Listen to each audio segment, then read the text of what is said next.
Let's talk about Alexander Hamilton. To help explain this. Why wouldn't we? It's a Wednesday in January. Why not talk about Alexander Hamilton? Ryan, this is your point for today. Although we're sort of gonna, yes, this is my point for today. And so let's throw old Alexander Hamilton up there. Ryan planned his dad joke. So go ahead, Ryan. No dad jokes with that one. No, what were you gonna say? I was thinking about it, but then I didn't go for it. He was gonna say, that's not the real Hamilton. Yeah.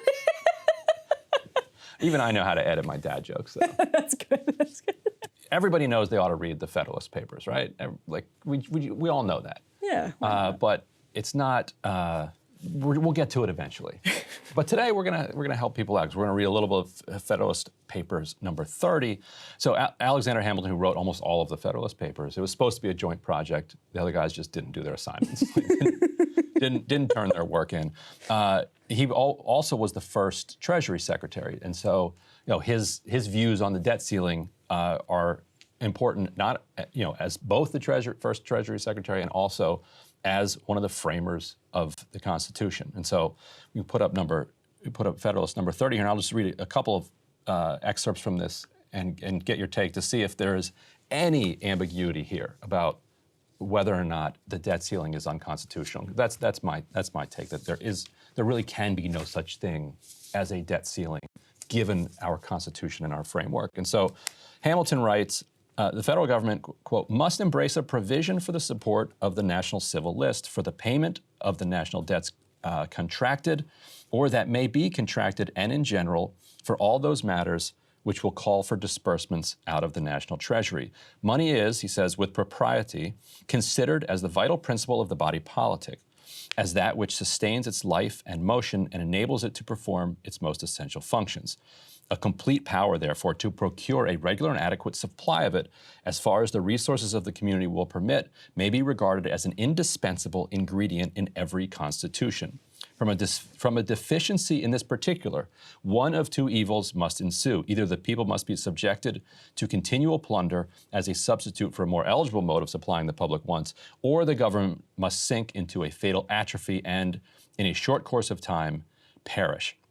And so from there he goes on and he talks about, okay, imagine that you're not allowing the government to have any access, any significant access to resources.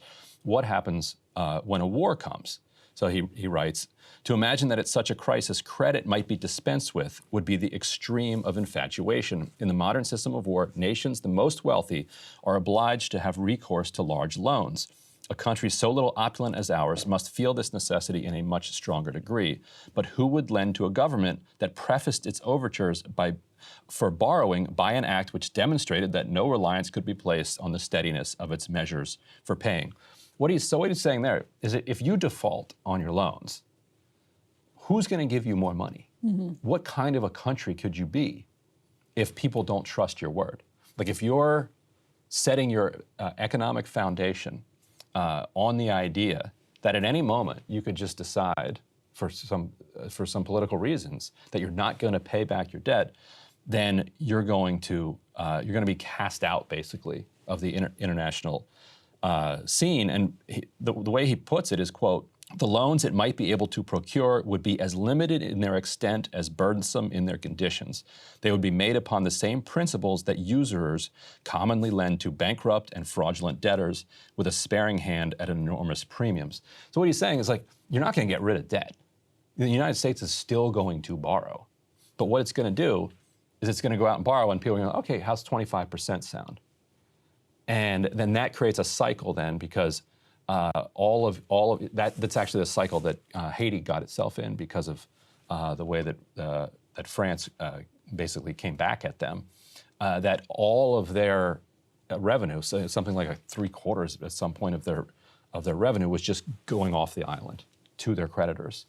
And so when you do that, then you don't have anything to invest in developing your own country.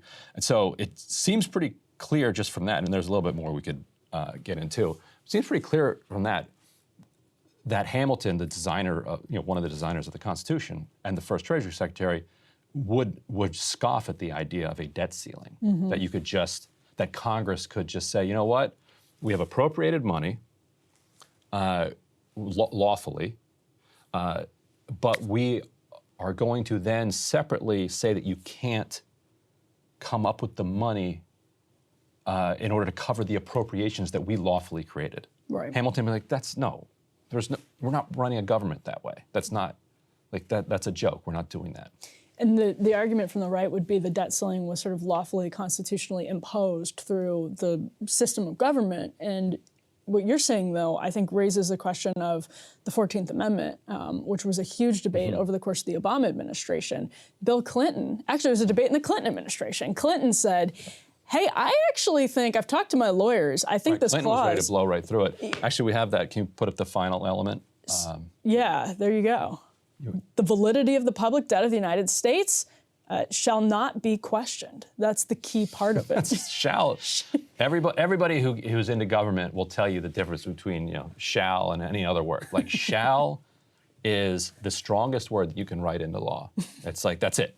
Like this is it. This is how it shall be. Right. Or how it shall not be. Right. So what do you do with that if you're the Republicans? The validity of the public debt of the United States shall not be questioned.